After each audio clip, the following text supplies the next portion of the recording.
Studio Ghibli movies are whimsical dreams, soft colors, magical creatures, and heartwarming tales.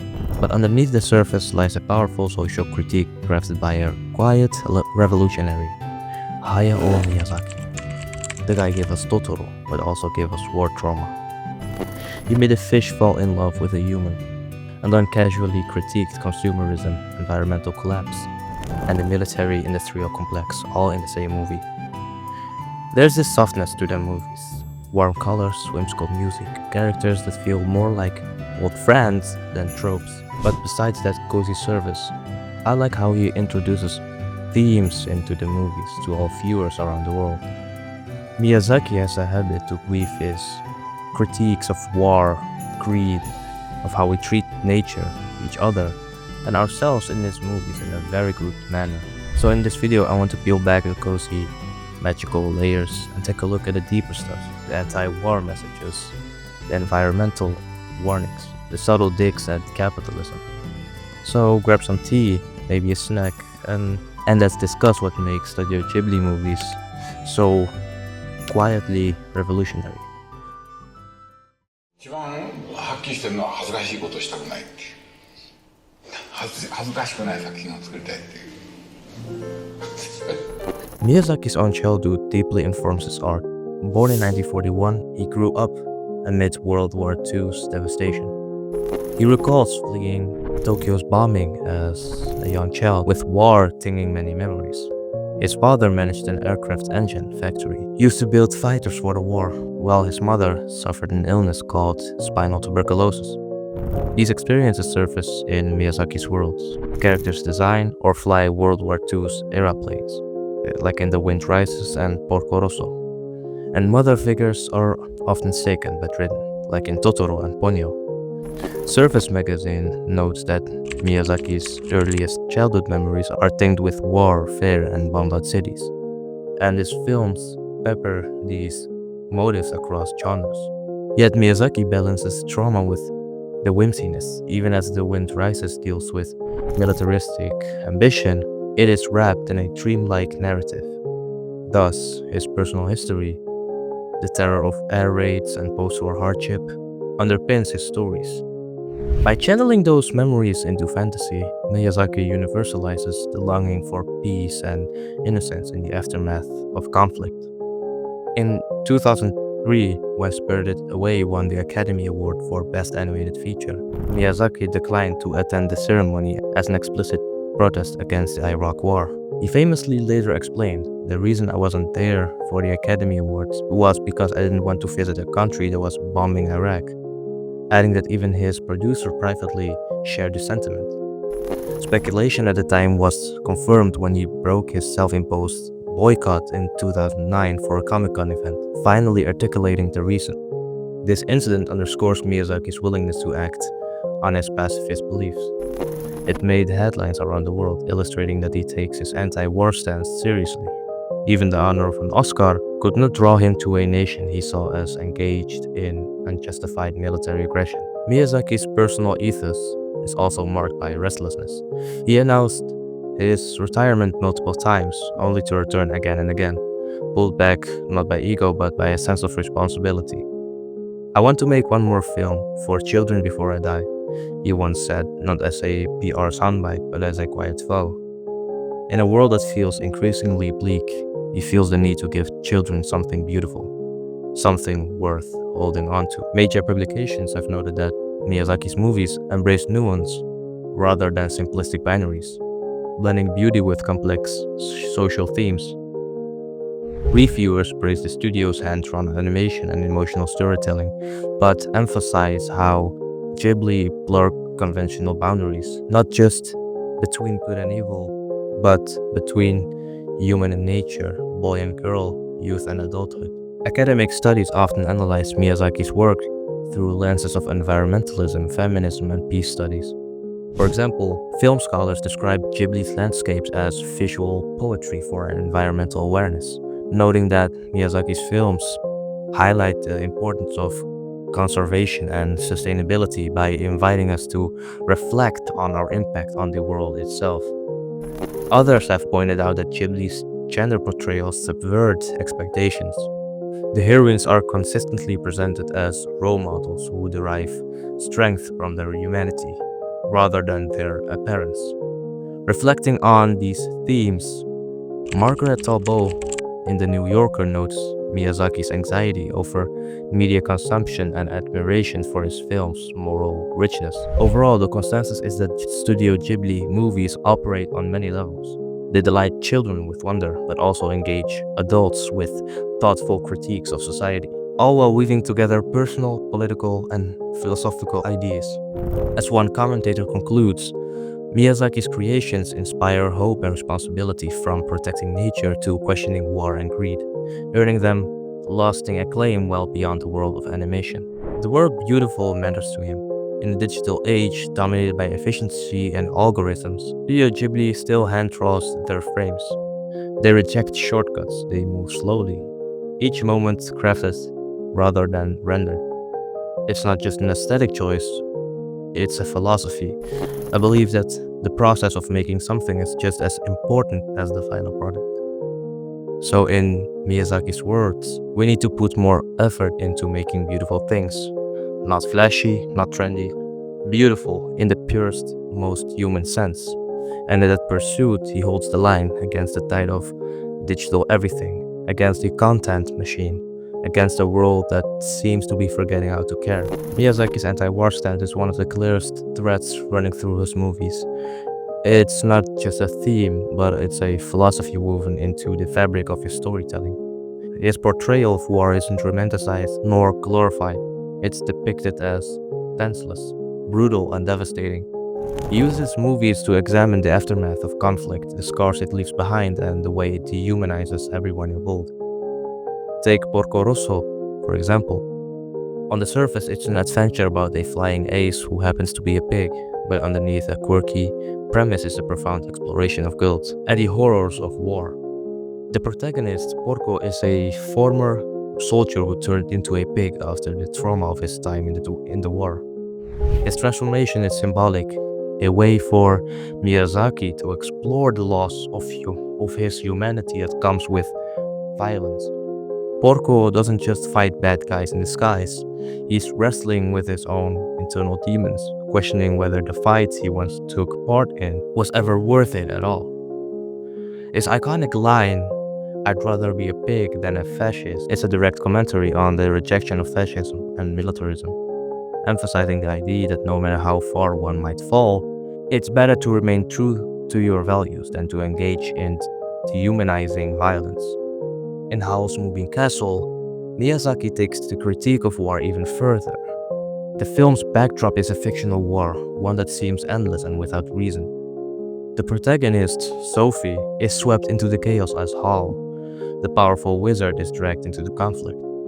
Here, war is shown as senseless destruction, not just metaphorically but literally, with bombs raining down on innocent civilians. Miyazaki doesn't shy away at all from showing the devastating toll of war on the landscape, the environment, and most painfully, on the lives of ordinary people.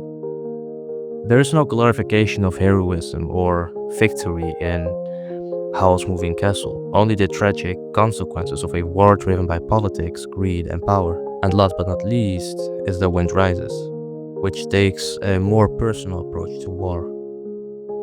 It follows Jiro, a young man who dreams of designing airplanes. His journey is one of inspiration, innovation, and creativity until it's overshadowed by the harsh reality of war. Jiro's planes, originally designed with the intention of beauty and progress, are ultimately repurposed for destruction in World War II. Yet the beauty of his creations becomes tainted by the knowledge that they will be used as weapons of war. The film doesn't try to deny the beauty of human achievement, but instead highlights the bittersweet truth that even the most beautiful things can be co-opted for destruction. Miyazaki's personal experience growing up in post-war Japan heavily influenced this movie. His childhood was marked by the scars of World War II, and it's clear that his pacifist beliefs stem from that painful legacy. Miyazaki has always been outspoken about his anti-war stance, famously saying that there are no just wars. War is a defeat for humanity. For him, war isn't just a tragic necessity, it's an avoidable catastrophe His movie reflects the conviction that humans can find other ways to resolve conflicts, that war should have never been a solution, and that its cost is far too great for any of us to bear. His movies are an invitation to reflect on the true cost of war, not just the physical destruction, but the emotional and the moral toll it takes on the individual and society. Miyazaki whispers anti-capitalist messages through metaphors, symbolism, and carefully constructed worlds. But make no mistake though, his films carry a deep skepticism towards modern capitalism, consumerism, and the dehumanizing effects of profit-driven society. Spirited Away, I think that one is a great example. Spirited Away is arguably the most accessible critique of consumer culture in animated form. The bathhouse, which at first seems whimsical and magical, is actually a thinly veiled allegory for a capitalist machine. Spirits are commodified, labor is transactional, workers lose their identities quite literally, as Yubaba stripped them of their names, reducing them to mere roles. Like Chihiro's transformation into Sen is a loss of self that mirrors how corporate systems reduce people to cogs in a machine. Even Haku forgets his real name, a metaphor for how easy it is to lose one's purpose in a system that prioritizes productivity over individuality. And there's also the iconic pig metaphor. Chihiro's parents, after gorging on food meant for the spirits, are turned into swines. Miyazaki's message is clear. Unchecked consumption turns people into something less than human. It's a literalization of gluttony and the spiritual hollowness of modern access. In Castle in the Sky, the critique takes on a more political tone. Laputa, the mythical floating city, is a utopian dream corrupted by power and greed. What was once a marvel of engineering and harmony becomes a symbol of exploitation as those who chase it seek to use its power for domination. The floating city is paradise lost, not because of its design, but because of how people use it. Power and wealth taint purity, and the city's fall is inevitable in a world where such things are pursued above all else. Miyazaki's aversion to mass production isn't just about aesthetics, it's a moral stance. He's publicly expressed disdain for the anime industry's tendency to prioritize merchandise over meaning. Toy deals, fast content, content for content's sake. These are things he views as antithetical to art. He believes storytelling should be crafted with care and intention, not churned out on an assembly line. And that's where the infamous quote, "anime was a mistake," comes in. It's often misused as a meme, but it's rooted in truth. Miyazaki wasn't bashing anime as a medium, but he was critiquing how the industry had become a soulless factory. He lamented how so many creators had stopped observing the real world and had started making anime about anime, divorced from lived experiences. For him, that was a real mistake, turning something with the power to inspire into empty spectacle. Miyazaki's worlds may be magical, but his values are grounded. He doesn't want to sell dreams, he wants to remind us what we're losing in the pursuit of profit, which is identity, integrity, and imagination. And one of Miyazaki's most beautiful contributions to cinema is how seriously he treats children, not just as characters, but as real emotional beings with depth, resilience, and complexity. His kid movies aren't just whimsical adventures, but they're about growth, courage, and learning how to live in a world that doesn't always really make sense. My Neighbor Totoro, Ponyo, and Kiki's Delivery Service are often grouped together as kid-friendly, but that label undersells them, in my opinion. These stories are emotional training grounds. In Totoro, Satsuki and Mei grapple with the fear and uncertainty of having a sick parent. They find solace in nature and imagination, but the emotional weight of their situation is never minimized. The film doesn't resolve their pain, it rather teaches them how to sit with it and how to move through it. And Kiki's Delivery Service is often mistaken for a cozy slice of life, but it's really a meditation on burnout, imposter syndrome, and the pressure to perform. Kiki's magical powers wane as she loses confidence in herself, a direct correlation between emotional health and creativity.